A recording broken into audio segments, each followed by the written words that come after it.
اللهم أنت ربي لا إله إلا أنت خلقتني وأنا عبدك.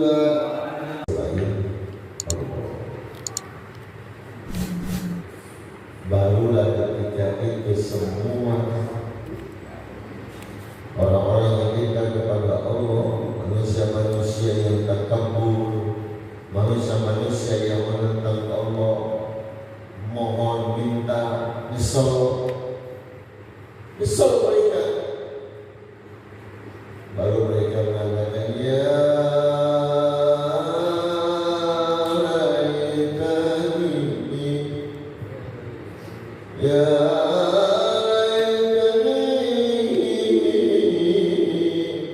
Allah ya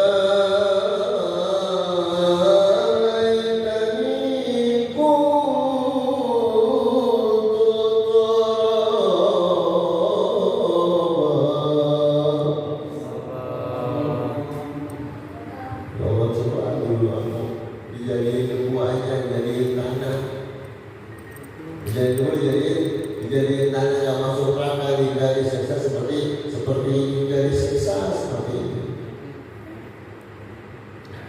Orang kafir minta jadi ibu, minta jadi tanah.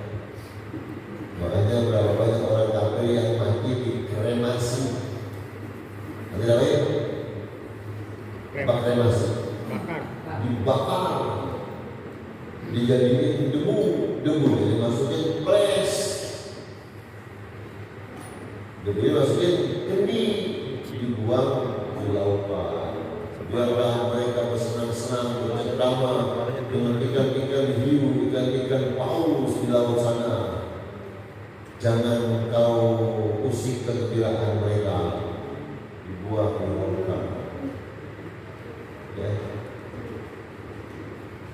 dibuang di lautan. Karena kalau sudah jadi ibu, hatinya udah dari siksa. Ya tetap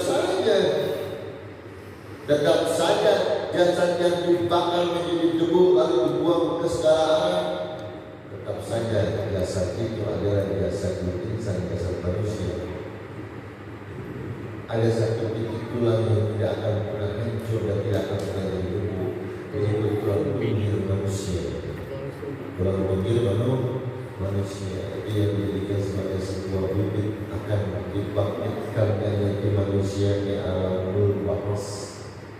Yaumil ba'ts, hari kebangkitan, dan itu pasti akan terjadi dan ada. Maka Nabi Ibrahim alaihissalam ketika mendapatkan informasi tentang Yaumul Ba'ts, Nabi Ibrahim alaihissalam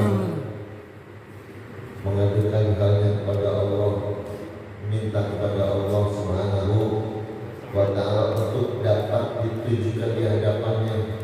Fatuhil mauta, bagaimana ya Allah Engkau dapat menghidupkan kembali sesuatu yang sudah hancur lebur, menjadi lumpur, menjadi debu, menjadi batu bata, menjadi genteng, menjadi keramik seperti ini. Nabi Ibrahim minta kepada Allah untuk ditujukan bagaimana Allah membangkitkan kembali, bagaimana Allah menghidupkan kembali ya tulang belulang yang sudah retak di tanah, tulang belulang yang sudah hancur menjadi debu, jasad yang sudah hancur menjadi debu. Kaifatul mauta, bagaimana ya Allah menghidupkan yang sudah mati. Lalu Allah Subhanahu wa ta'ala katakan, awalam tu'min. Ibrahim, apa yang tidak percaya kalau hanya Tuhanmu Allah Jalla Jalaluhu akan menghidupkan kembali tulang belulang yang sudah hancur menjadi debu, yang sudah menempel di akar-akar, menempel di tembok-tembok, yang sudah di keramik, sudah menjadi tembikar dan seterusnya. Apa kamu tidak percaya? Awalan tu'min. Qala bala. Ya, karena bukan begitu ya Allah. Bukan saya tidak percaya, saya cuma kepengen meyakinkan, cuma kepengen yakinkan, minta dibuktikan, tunjukkan. Nabi Ibrahim alaihissalam. Qala fakhum arba'atan min at-tayr. Allah. Fakhum arba'atan min at-tayr fasurhunna ila al-jabal thumma ud'uhunna ya'tinaka sa'ya. Allah. Cobalah Ibrahim, kau ambil 4 ekor burung dengan warna-warna yang berbeda, sifat karakternya juga yang berbeda. Lalu kau hancur-leburkan burung-burung itu menjadikan tepung. Lalu suruhnya ila jabal, kau tanam di setiap pegunungan-pegunungan ya Ibrahim. Subhanallah. Kemudian panggillah burung-burung itu. Ya'tinaka sa'ya, niscaya burung-burung yang kau panggil itu akan datang sa'ya,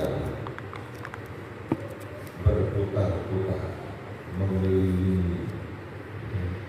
Diberitakan oleh Allah Subhanahu wa taala, lalu Allah dengan irodanya mengatakan kun Fayakun. fayakun. Kun kun Fayakun. kun, jadilah kamu khairan. Wahai burung, fayakun khairan, maka jadilah dia si burung. Itu proses kejadiannya. Nabi Ibrahim nggak bisa mencerna, nggak bisa menangkap. Kenapa? Sudah jadi seekor burung, sudah jadi 4 ekor burung.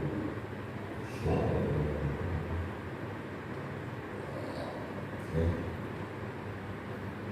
Pernah juga dialami oleh Tuan Syekh Abdul Qadir Jailani ketika ada seorang wali santri nengokin anaknya. Biasa kalau anak di pondok, mak bapak tuh suka nengokin, bawaannya kangen aja, padahal di rumah berantem mulu. Begitu di pondok itu bocah bawaannya kangen, pengen nengokin.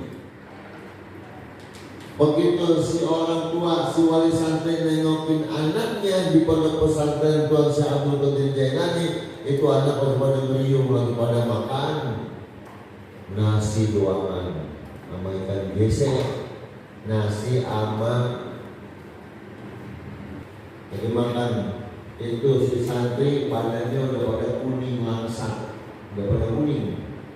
Kenapa? Karena kurang vitamin, kurang gizi kalau kata dokter. Orang tua melihat anaknya kayak gitu, mulus banget, ya Allah, anak tua kemarin gemuk banget, gelap, kusut, kusi, kurus, kumel. Masya Allah, udah hitam, kusut, kusi, kurus, kumel. Orang tua mempelai, kadang dia mau ngajuin anaknya ke Tuan Syekh Abdul Qadir Jailani, Tuan Syekh bakar sama terasi goreng. Sementara Tuan Syekh Abdul Qadir Jailani sendiri makannya ayam opor. Bagaimana sih Kiai? Bagaimana sih guru? Anak saya disia-siain. Guru enak senang. Begitu nggak kira-kira kalau kita jadi wali santri? Ada di antara kita bisa jadi begitu. Pak Syekh Abdul Qadir Jailani nggak pakai banyak ngomong, dia orang wali, ngomong juga nggak ada guna-gunanya, nenek-nenek model begitu.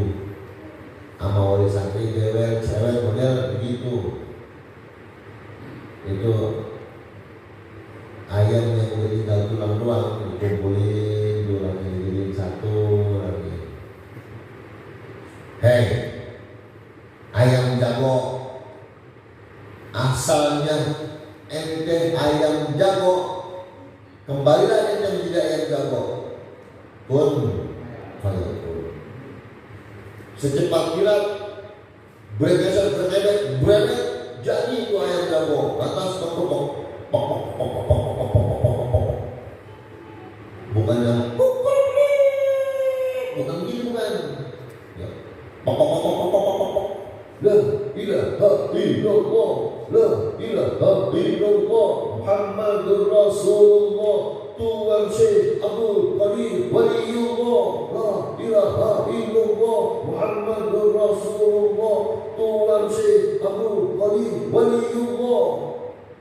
Oh, kalau anak ibu udah mulai begini kayak saya nih, saya kasih makan alkohol. Lah anak ibu ngapal dunia aja belum becus. Juz amma aja belum becus, ikra aja belum khatam, banyak banget protes. Udah biarin mau urusan dulu, mau diajarin kek, mau kagak kek.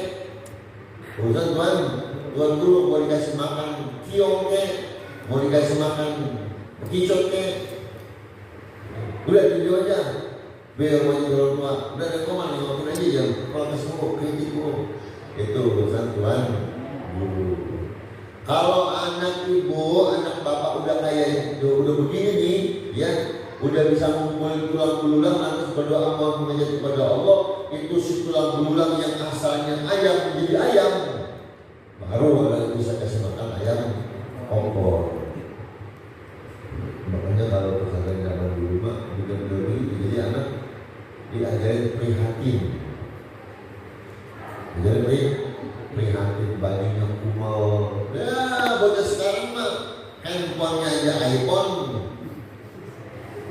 handphonenya iPhone. Tuh tanya tuh Zawi, kepala sekolah, juga dilarang bawa handphone, masih bawa handphone juga. Ya, sekolah bayaran juga, handphonenya iPhone. Keren gak? Innalillahi wa inna ilaihi raji'un. Emang anak udah belum dikasih handphone, tambah belum. Tuh asal malam nih di kontrakan nih, anak udah ngumpul tuh, ya, ngumpul. Udah saya telepon, saya bilangin kepolisian Cimatol dikontrol di kontrakan saya itu ada banyak ngumpul anak-anak muda sampai jam 2, jam 3 belum pada tidur, takut khawatir mereka narkoba, takut mereka nyabu, takut mereka melakukan pengedaran narkoba. Bab adanya di kontrakan babe saya, ada di kontrakan babe saya, makanya ya karena kontrakan saya ini yang lagi susah diurusin uang kayak sama. Kalau pada dengerin awas hati-hati ya. Kalau kita yang lain juga harus awas hati-hati, apalagi santri ya. Ini lagi ada kontrol dari Badan Intelijen Narkoba. Kalau saya pulang lagi di berapanya itu bocah belum pada tidur. Asal orang tapi baru pada bubar. Saya mau ngomel takut mak bapaknya marah. Ya. Walaupun sebetulnya hak kita, karena itu wilayah kita. Gitu. Kalau montar aja tidur udah jam 9. Ya. Kalau duduknya ngaji, ya, duduknya ngaji muzakarah debat masalah. Ini hukumnya bagaimana nih? Ya, hukumnya bagaimana? Kalau ada ya, seorang laki-laki head, misalnya laki-laki head, bagaimana hukumnya? Coba lihat pembahasannya. Gitu ya. Karena sangat riskan sekali zaman sekarang. Kita ngomel, kita takut marah, main tabokan, masuk penjara. Mending kalau kita jadi jenderal, kita melakukan kejahatan juga bebas hukum. Ya, kalau kita jadi jenderal, kita jadi jenderal, kita jadi TNI, kita jadi polisi. Kalau kita melakukan kejahatan bisa bebas hukum. Kalau kita kayak biasa kayak begini, nggak bisa bebas hukum, pasti akan kena proses secepat tidak. Mereka berada penjara. Kalau kita jadi jenderal melakukan kejahatan 10 tahun belum tentu di penjara. Ya. Paham? Itu pakai baju kayak kasih kayak itu. Baju begitu itu kalau dari intelijen, ya, itu kena. Ya, kan kena. Kenapa kena? Karena dianggap meremehkan aparat. Kecuali baju kiai pakai wayang-wayang nggak bakal kena, ya nggak bakal kena sebab kiai mah nggak bakal nuntut. Ini pakai undang-undang sholat, pakai undang-undang orang pakai baju satu, pakai undang-undang, ya sampai bekol pakai undang-undang, nongkrong pakai undang-undang, enggak ya. Jadi kalau pakai apa namanya itu? Kalau pakai apa namanya? Meja, skirt. Pakai artepak. Artepak. Atribut kali. Pakai perangkat aparat itu nggak boleh sembarangan. Ya, nggak boleh seperti itu. Buat kalian santri yang ada di kampung Pulau ini, jangan sekali-kali keluar malam hari dan hati-hati dengan anak-anak muda yang tidak kenal, anak-anak muda asing yang bukan santri.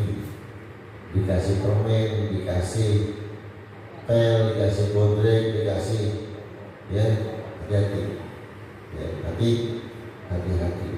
Khawatir itu adalah jebakan, khawatir itu adalah pancingan. Paham? Ya. Saya laporkan kepada tim narkoba. Gampang nih kalau sih komandan polisinya dari Jakarta sampai Banten Pandeglang, dan ya teman-teman saya semua, teman nggak boleh jangan teman yang berteman, kan kalau berteman mah dikit begitu mobil kita banyak kompes, ada patroli tinggal komandan mohon bantuan, mohon bantuan. Harusnya kena hilang 4 juta, disuruh pulang aja, rumahnya ya, harus kerjasama untuk amal ma'ruf nahi munkar, termasuk ya para ulama-ulama kiai juga ya, Banten juga sama begitu. Jadi kalau ada yang sifatnya mencurigakan harus segera dilaporkan kepada intelijen atau melalui babinsa setempat. Untuk dilakukan pengamanan dan jaga-jaga. Hanya nggak tahu kamu yang ngaji, ngobrolnya di majelis sambil pegang kitab apa. Kalau udah nongkrong main HP sampai jam 1, jam 2, jam 3, itu ada indikasi kemungkinan terjadinya penyebaran narkoba, miras dan sabu-sabu. Ya. Terjadinya penyebaran miras, narkoba dan sabu-sabu karena memang paling gampang dan paling mudah melalui atau via handphone paling cepat. Mereka punya kode-kode sendiri, kode rahasia yang mak kita nggak ngerti, bapak kita nggak paham. Yang bapak kita nggak paham, mak kita nggak paham. Kita diajari kodenya. Kata mau kau sih, aku cuma main handphone doang. Ya. Kita mau menggunakan saya dan Esa hati-hati. Ya. Ini canggung bukannya nggak cuma justru karena sayang, karena saya mah masa dulu amat kalau saya dan semuanya saya kepada sobil hati wartawan sobis sobri, karena memang zamannya sudah demikian. Kalau main di dalam rumah ya pintunya dikunci, lain ceritanya. Itu urusan dalam namanya internet. Tapi di luar rumah ya, di luar rumah di teras, apalagi sifatnya kontrakan, itu sang pemilik kontrakan wajib untuk melaporkan ke pihak yang berwajib jika ada keganjilan dalam pergaulan demi tercapainya perdamaian, persatuan dan kesatuan serta keamanan. Buat apa gerbang dikunci, orang pada bisa ya, sementara di pinggir-pinggir rumah, pinggir-pinggir kontrakan orang pada transaksi sabu. Kalau kita nggak paham, tapi kalau sudah pada intelijensi mereka yang paham. Kita cuma melaporkan keganjilan terkait. Seperti itu. Kalau tempoh hari dioreng di ruko itu, ya, saya laporkan juga. Apalagi kalau untuk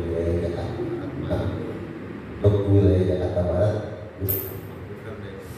ya gampang tinggal kontak aja juga langsung turun.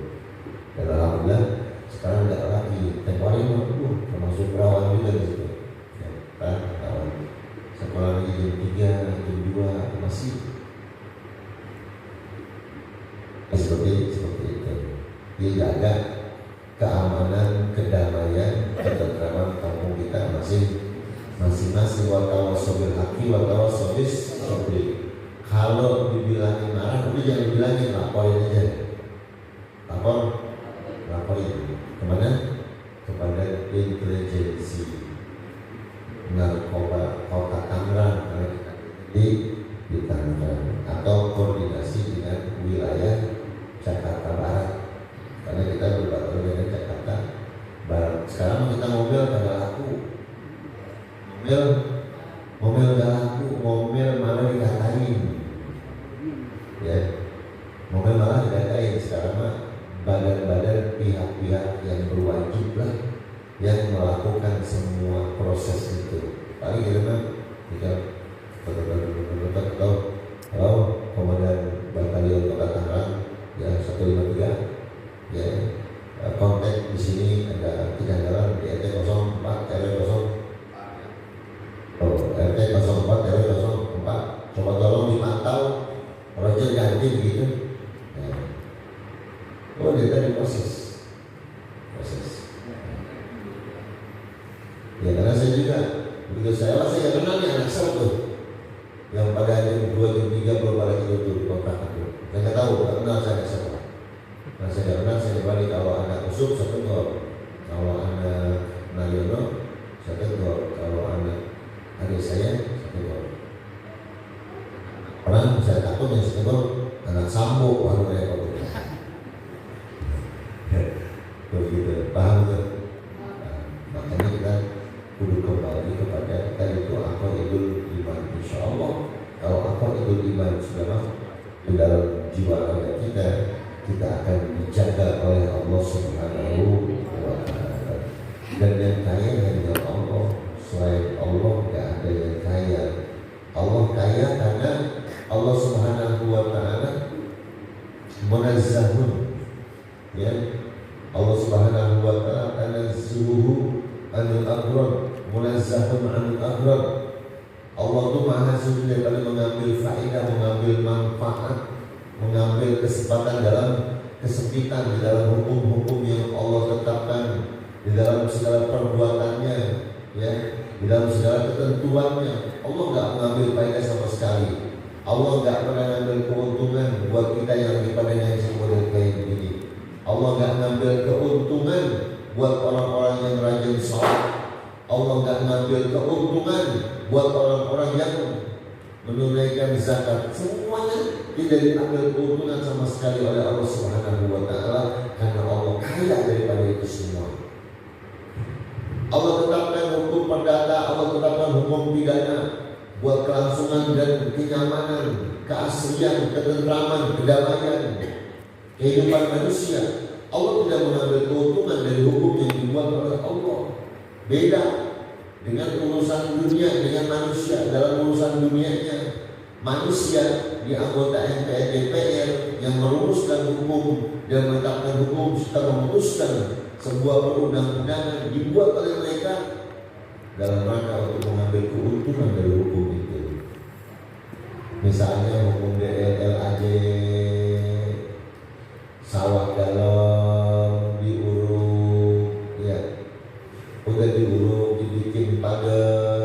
padat, lantas dicor, jadi apa? Jadi jalan, dibuat jalan apa? Jalan raya. Maka di atas jalan raya itu dibuat